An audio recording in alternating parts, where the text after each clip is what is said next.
Une vision globale autour d'un modèle marocain innovant pour un tourisme durable et nécessaire. Les leçons tirées de la pandémie du Covid-19 imposent l'élaboration de cette vision. Selon Aziz Arnouch, cette vision devrait être capable de relever tous les défis, qu'ils soient sanitaires, environnementaux ou encore économiques. Répondant à une question centrale à la Chambre des conseillers sur la politique nationale du tourisme, Arnouch a souligné que son équipe s'emploie à diversifier l'offre touristique et à l'adapter aux nouvelles exigences des touristes, notamment en ce qui concerne le tourisme culturel, rural, écologique ou de montagne, qui permettra au Maroc d'attirer d'autres catégories de visiteurs tout au long de l'année. À ce propos, je propose d'écouter le chef du gouvernement, Aziz Arnouch. ولقد تكلل المخطط الاستعجالي الذي وضعته الحكومة بالنجاح حيث مكن من Le plan d'urgence élaboré par le gouvernement a été couronné de succès, ayant permis de soutenir les acteurs du secteur touristique, d'aider les entreprises y opérant à surmonter les effets négatifs de la pandémie et à préserver les emplois.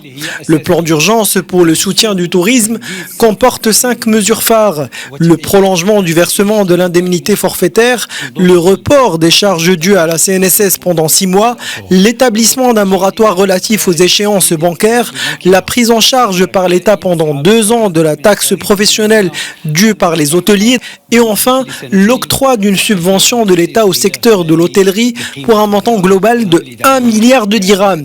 Et ce, pour aider les établissements hôteliers dans la relance de leur activité qui a connu une implication importante des professionnels. Sachez que 737 établissements d'hébergement hôtelier ont bénéficié de ce soutien de l'État. Ce soutien financier a permis de préserver ou d'améliorer la qualité du produit et des services touristiques. Et ce, tout de suite après l'ouverture de l'espace aérien du Royaume. D'autre part, le gouvernement a mobilisé toutes les capacités matérielles, humaines, logistiques et organisationnelles pour la réussite de l'opération Marhaba, selon une approche participative et une mobilisation globale des différentes parties prenantes, ce qui traduit la sage vision royale et des directives de Sa Majesté d'améliorer les services rendus aux Marocains résidant à l'étranger et d'améliorer continuellement ses conditions d'accueil. D'un autre côté, le visa électronique a également été approuvé en tant que nouveau système visant à faciliter l'accès des bénéficiaires à un visa d'entrée au Royaume du Maroc. Ce visa est disponible aux citoyens de 49 pays et à ce jour, plus de 80 000 visas électroniques ont été accordés. Grâce à tous ces efforts post-pandémiques, le Maroc a connu une très forte reprise après l'ouverture des frontières.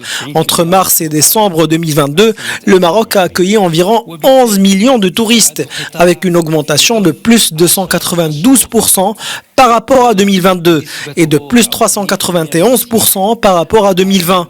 Ainsi, le secteur a enregistré en seulement 10 mois 84% de la capacité touristique par rapport à l'ensemble de 2019. Le Maroc a pu récupérer 84% de cette capacité contre une moyenne de 63% dans d'autres pays du monde entier.